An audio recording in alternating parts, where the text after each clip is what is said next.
Auzubillahi minash-shaytanir-rajim. Bismillahir-rahmanir-rahim. Why boys fail in college? Class second year का chapter number 3 Herbert Edwin Hawkes ने लिखा।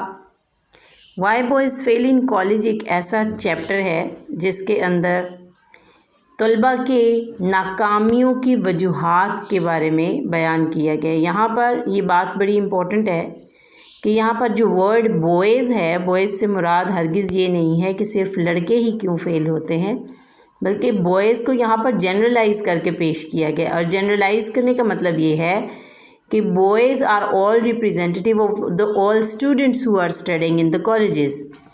So why boys fail in colleges or why boys fail in college? Again, college is an institute which starts after matric. तो उसके बाद की जो education होती है, बेसिकली इस चैप्टर में राइटर ने हर्बर्ट हॉक्स ने इस बात पर डिस्कशन करने की कोशिश की है कि किस तरह से लड़के जो हैं या जो तलबा हैं वो कॉलेज में जाके नाकाम हो जाते हैं। आइए देखते हैं हम सबसे पहले कि राइटर कौन था, क्या करता था और उसकी स्पेसिफिकेशंस क्या थी।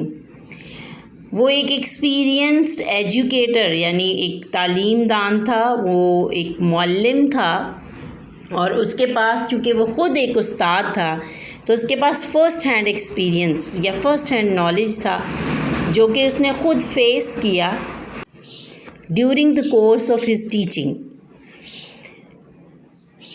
उसने ये वो प्रॉब्लम्स जो उसने देखा कि कॉलेज के लड़कों में या कॉलेज के स्टूडेंट्स में पाए जाते हैं, उन तमाम का फ़र्स्ट हैंड नॉलेज जो है उसको मद्देनज़र रखते हुए उसने एक जो है चैप्टर लिखा जिसका नाम why boys fail in college या ऐसे एक लिखा।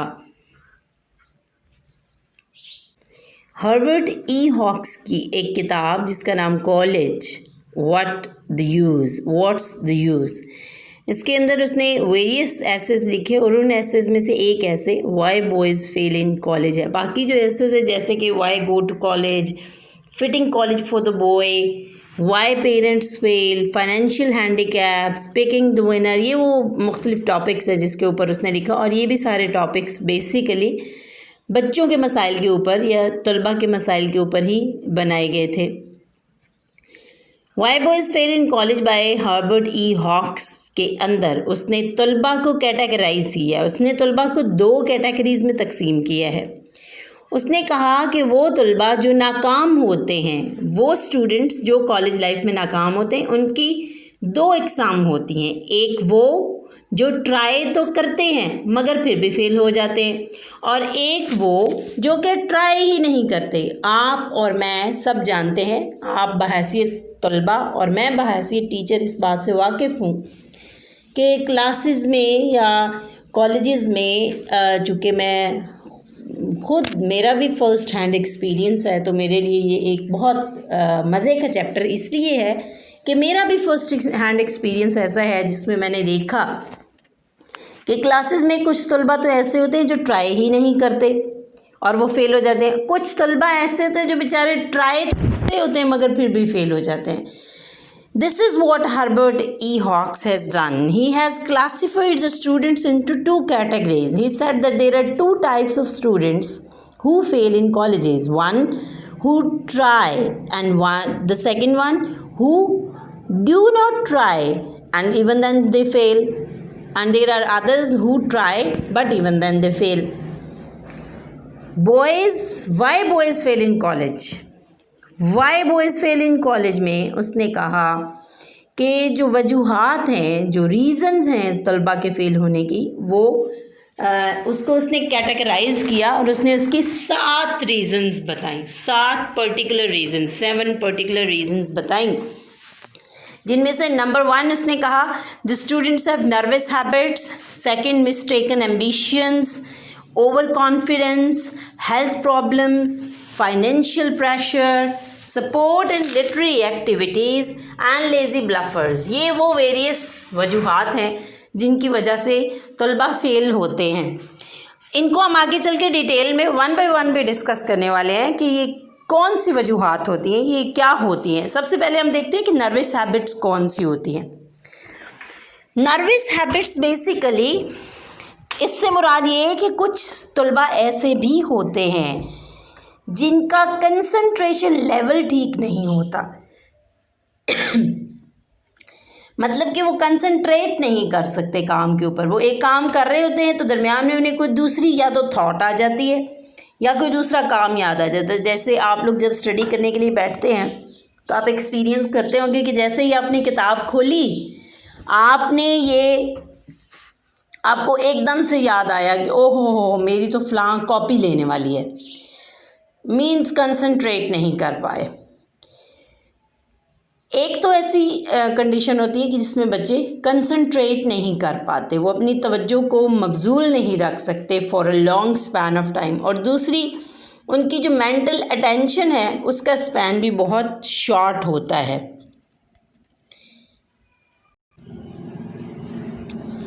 जैसे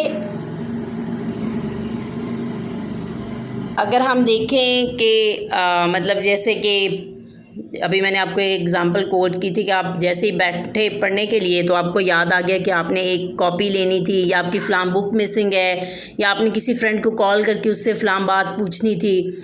यहाँ पर उसने जो 2 बातों का जिक्र किया उनमें से ये था कि एक तो शार्पनिंग द पेंसिल्स। बहुत सारे ऐसे स्टूडेंट्स होते हैं कि वो जैसे ही किताब खोलते हैं उन्हें याद आता है ओहो हो मेरी तो पेंसिल शार्प होने वाली है। जब पेंसिल शार्प कर चुकते हैं तो पता चलता है कि मेरे पास तो रबर नहीं है, रबर मिल चुकता है तो पता चलता है कि मेरे पास कॉपी नहीं, और इतनी देर में टाइम जो है वो ख़त्म हो जाता है। दूसरी जो मोस्ट कॉमन चीज़ उसने देखी वो ये थी कि अरेंजिंग द बुक्स, बैग को साफ़ करना शुरू कर देना, किताबों की काट छांट करना, कोई बुक फटी हुई है उसको ठीक करने लग जाना, या किताबों को तरतीब से रखना शुरू कर देना, उसको कैटेगरीज बना के रखना शुरू कर देना, फाइल्स बनाना नोट्स की कि इनको कैटेगराइज करके रख लिया जाए, लेकिन स्टडी वाली साइड पे नहीं आना। अब इसका हल क्या है? According to Herbert E Hawkes, उसने कहा कि इसका हल ये है कि such habits can not be uprooted by anyone but by the boy himself, क्योंकि ये एक नर्वस हैबिट है और नर्वस हैबिट्स को कंट्रोल करने के लिए इंसान के पास खुद से अच्छा कोई हथियार नहीं होता। लिहाजा ये वो हैबिट है जिसको महज वो खुद ही हल कर सकता है, कोई दूसरा नहीं कर सकता। दूसरी इम्पॉर्टेंट बात जो की जा सकती है वो ये है कि he must cultivate poise and calm in his personality. चूँकि ये सब कुछ उसने खुद ही करना है तो वो क्या करेगा? वो ये करेगा कि वो अपनी तबीयत में ठहराव पैदा करने की कोशिश करेगा। This is what I have experienced in my life कि there was a time when I was even unable to concentrate on the things and to have a focus, but with the passage of time I started practicing it and now I am able to do any one task for hours। मतलब घंटों तक मैं एक काम को कर सकती हूँ without any irritation and without getting annoyed and tired। It was all because of the exercise that I did with myself। Mistaken ambition, this is the second cause. Mistaken ambition से मुराद ये है कि होता ये है कि समटाइम्स बच्चा जो है वो ख़ुद कुछ और बनना चाह रहा होता है, इसका एप्टीट्यूड नहीं होता है, मगर पेरेंट्स चाह रहे होते हैं कि उसका बच्चा कुछ और बने। आप में से बहुत सारे बच्चों ने ये एक्सपीरियंस किया होगा कि आप एफएससी नहीं करना चाहते थे, मगर आपके पेरेंट्स ने फोर्स किया कि नहीं आपने एफएससी ही करनी है और एफएससी मेडिकल ही करनी है। जबकि आप में से कुछ लोग शायद इंजीनियरिंग पढ़ना चाहते हों, या शायद आप में से कुछ लोग एफए करना चाह रहे हों, आप में से शायद कुछ लोग कॉमर्स की तरफ जाना चाह रहे हों। मे बी समबडी जिसको पेरेंट्स कह रहे हैं कि आप इंजीनियर बने, वो बच्चा एक ड्रेस डिज़ाइनर बनना चाह रहा हो। I have such experience again, क्योंकि मेरा भी फर्स्ट हैंड एक्सपीरियंस है, मैं बार बार इस बात को बता रही हूँ कि मेरे पास एक बच्ची एफएससी इंजीनियरिंग करके गई and she was good in engineering, even उसके अच्छे मार्क्स भी आ गए। फिर उसने इंजीनियरिंग यूनिवर्सिटी का टेस्ट दिया, 2-4 यूनिवर्सिटीज़ के टेस्ट में से किसी एक यूनिवर्सिटी में उसका मेरिट भी आ गया and she started studying over there. लेकिन कोई 2-4 महीनों के बाद वो बच्ची वहाँ से भाग के, मतलब शी सेड कि मैं वहाँ रह नहीं सकती या हॉस्टल में सेटल नहीं हो सकी, थिंग्स लाइक दैट, कुछ ऐसा हुआ। शी गॉट बैक, फिर पूरा 1 ईयर ज़ाया हुआ। फिर उसके पेरेंट्स ने उसको कहा कि अच्छा चलो जो तुम करना चाहती हो वो कर लो। तो उसने क्या किया, उसने ड्रेस डिज़ाइनिंग सिलेक्ट किया and now she is a designer. तो it was all because of the mistaken ambition that parents have forced him और हर, जिसकी वजह से उसकी जो स्टडीज़ की तरफ तवज्जो है वो नहीं रह पाती है, उसका फोकस नहीं रह पाता. चॉइस ऑफ सब्जेक्ट्स में इंटरफेरेंस जो है वो पेरेंट्स की होती है, जिसकी वजह से सम पेरेंट्स जो हैं they become responsible for their sons failure और their child's failure. They interfere in the choice of subjects. For example, somebody never wanted to be a doctor, but the parents were saying that he must become a doctor, whereas that student wanted to become a theatrical manager. Now in our society it is very difficult that somebody should become a theatrical manager. हमारे यहाँ तो कहा जाता है कि मरासी नहीं बनना, अगर हमने मीडिया की फील्ड में जाना है तो आपने मरासी बन जाना है. कुछ इस तरह की थॉट्स भी होती हैं. इंजीनियर एंड बिजनेसमैन, यहाँ पे इंजीनियर्स को उसने क्रॉस किया. इसका मतलब ये है कि पेरेंट्स चाहते थे कि बच्चा इंजीनियर बने, लेकिन लड़का बिजनेसमैन बनना चाहता था. तो जब वो बिज़नेस स्टडी उसे नहीं करवाएंगे तो वो इंजीनियरिंग भी नहीं पढ़ पाएगा. तो हल क्या है, इसका सोल्यूशन क्या है? The solution is boys often win in such controversies. Even college must be alive to its work of advice in these issues. तो इन मामलात में हर्बर्ट ई हॉक्स का कहना है कि यहाँ पर इदारे की रिस्पॉन्सिबिलिटी शुरू होती है. इदारे को इन्फॉर्म करना चाहिए पेरेंट्स को कि आपके बच्चे का एप्टीट्यूड इस फील्ड का नहीं है, लिहाजा आप इसकी फील्ड चेंज करवाएं, उसका एप्टीट्यूड के अकॉर्डिंगली उसकी स्टडीज़ करवाएं. Third thing is over confidence. कुछ बच्चे बहुत ओवर कॉन्फिडेंट हो जाते हैं, उन्हें लगता है कि वो स्टडीज़ में बहुत अच्छे हैं तो वो बहुत अच्छे से अटैम्प्ट कर सकेंगे, जिसकी वजह से वो एफ़र्ट थोड़ी सी कम करते हैं. यहाँ पर हार्वर्ड ने जो एग्ज़ाम्पल दी उसने ये बताई थी कि चूँकि मैट्रिक लेवल तक जो स्टडीज़ होती हैं वो ईज़ियर होती हैं, तो स्टूडेंट्स को ये लग रहा होता है कि वो शायद आगे चलकर ज़्यादा अच्छा कर लेंगे. बल्कि जो ब्राइट स्टूडेंट्स होते हैं उनको ये लग रहा होता है कि मैं 1-2 दफ़ा पढ़ूंगा तो मुझे लेसन आ जाएगा या मैं अच्छे से पेपर अटैम्प्ट कर सकूंगा. तो इस ओवर कॉन्फिडेंस की वजह से भी समटाइम्स बच्चे जो हैं वो फेल हो जाते हैं. The bright boys who have done the school work with a little effort, they don't know what the real application is. They think they can go through the college in the same way. The most pitiable object among the failing students is this one. बच्चों fail होने वाले बच्चों में सबसे pitiable जो situation है वो ये वाली है, जिसमें बच्चा ओवर कॉन्फिडेंस का शिकार हो जाता है. हमने कई स्टूडेंट्स को देखा कि वो मैट्रिक में हाई मार्क्स लेकर आते हैं, बहुत ज़्यादा टॉपर होते हैं, लेकिन कॉलेज लेवल पे आके वो फ्लॉप हो जाते हैं.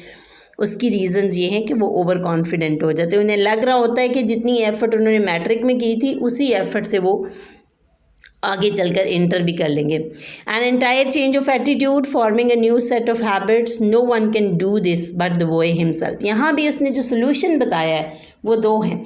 एक सोल्यूशन तो ये है कि आप बच्चे की हैबिट्स डेवलप करवाएं, उसका एटीट्यूड चेंज करने की कोशिश करें, और दूसरी कि ये बच्चे ने खुद ही करना है. मतलब एटीट्यूड एक ऐसी चीज़ है कोई दूसरा चेंज नहीं कर सकता, ये स्टूडेंट्स को खुद ही करना पड़ता है. हेल्थ प्रॉब्लम्स, बहुत सारे ऐसे बच्चे होते हैं जिनको हेल्थ प्रॉब्लम्स होते हैं, मतलब वो किसी न किसी तरह की बीमारी का शिकार होते हैं, जिसकी वजह से वो स्टडीज़ पर तवज्जो नहीं दे सकते. ये एक बहुत जेन्युइन रीज़न है. Physical and mental sickness is always a big reason for failure. Tuberculosis, bad tonsils, sleeping sickness, poor digestion, mental and nervous difficulties. These are some problems that are commonly found in the students, and there is no substitute of health. Proper cooperation between the teaching staff and the college doctors is very important. मतलब ये है कि बच्चे का properly checkup होना, उसकी medical conditions का idea होना बहुत ज़रूरी है. यही इसका सोल्यूशन है.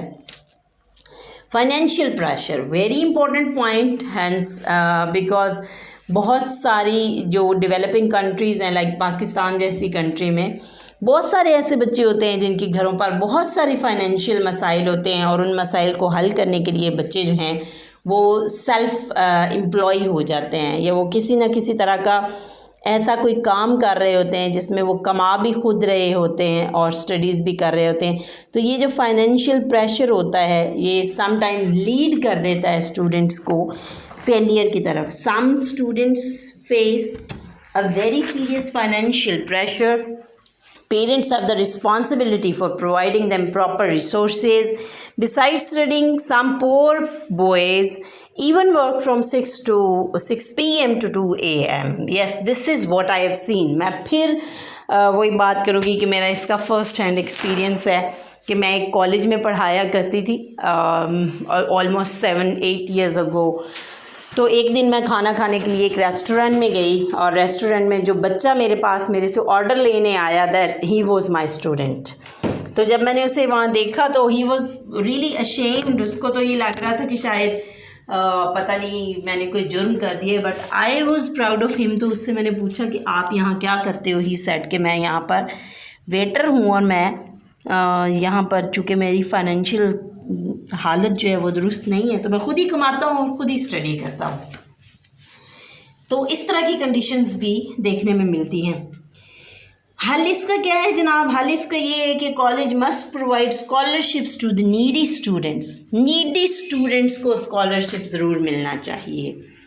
वो बच्चे जो फाइनेंशियली अफोर्ड नहीं कर सकते उनके लिए स्कॉलरशिप्स होने चाहिए. और गवर्नमेंट ने इस तरह की बहुत सारी चीज़ें कर भी रखी हुई होती हैं. प्लस गवर्नमेंट कॉलेजेस एक ऐसा प्लेटफॉर्म है जहाँ पर ऐसे बच्चों के लिए बहुत अच्छे स्टडीज़ के मौके मौजूद होते हैं. स्पोर्ट्स एंड लिटरेरी एक्टिविटीज़, बहुत सारे ऐसे बच्चे होते हैं जो लिटरेरी एक्टिविटीज़ में मसरूफ़ रहते हैं. स्पोर्ट्स वगैरह में, लिटरेरी एक्टिविटीज़ मतलब ड्रामाज में पार्टिसिपेट कर लिया, स्टेज पे रहा, या इस तरह की जो को करिकुलर एक्टिविटीज़ होती हैं उनके अंदर वो बहुत ज़्यादा एक्टिवली पार्टिसिपेट कर रहे होते हैं, जिसकी वजह से उनकी जो अटेंशन है वो डाइवर्टेड रहती है and they do not attend their studies that well as they must. तो उनको क्या करना चाहिए? Good performers must become professional players. They must know what the college is for. ऐसे स्टूडेंट्स को ये ख़ुद अंदाज़ा रखना चाहिए कि उन्हें कॉलेज स्टडीज़ के लिए दिया गया है, गेम्स के लिए नहीं. Lazy bluffers, yes. बहुत सारे ऐसे स्टूडेंट्स होते हैं जो कर भी सकते हैं, एबिलिटी भी होती है, लेकिन वो लेज़ी होते हैं. वो आज का काम कल पे, कल का काम परसों पे, परसों का काम तरसों पे छोड़े जाते हैं और आखिरकार एग्ज़ामिनेशन का टाइम आ जाता है and they are unable to perform.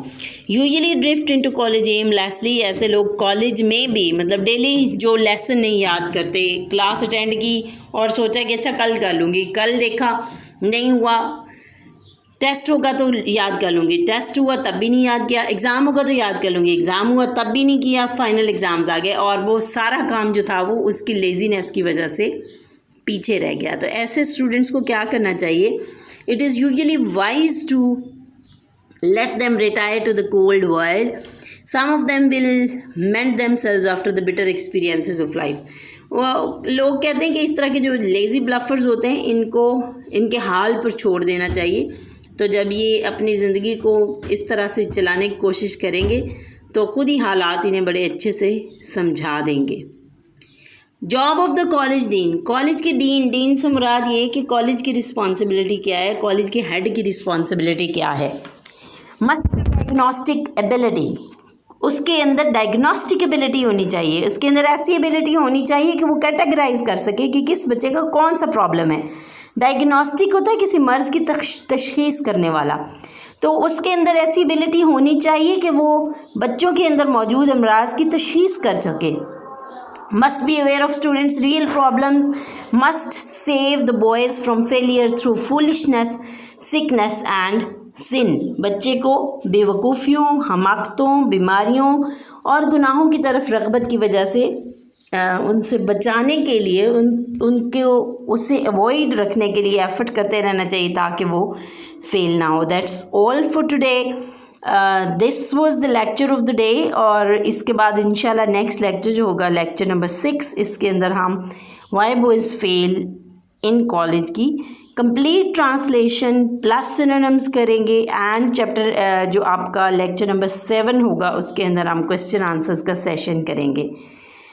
Stay connected और कोशिश कीजिए कि इस लेक्चर को आगे शेयर कर दिया करें ताकि वो स्टूडेंट्स जो कॉलेज ज्वाइन नहीं कर सकते या अटेंड नहीं कर सकते। There are thousands of students जिनको टीचर अवेलेबल नहीं होता और कोई ऐसा प्लेटफॉर्म अवेलेबल नहीं होता जिससे वो स्टडी कर सके। तो काइंडली ऐसे बच्चों को हेल्प आउट करने के लिए उन तक ये लेक्चर्स पहुंचा दिया करें ताकि वो उसके काम आ सके। मेरे चैनल को सब्सक्राइब ज़रूर कीजिए और दूसरे लोगों को भी कहिए कि उसको सब्सक्राइब कर लें। And keep watching my videos. Thank you so much. अल्लाह हाफिज़।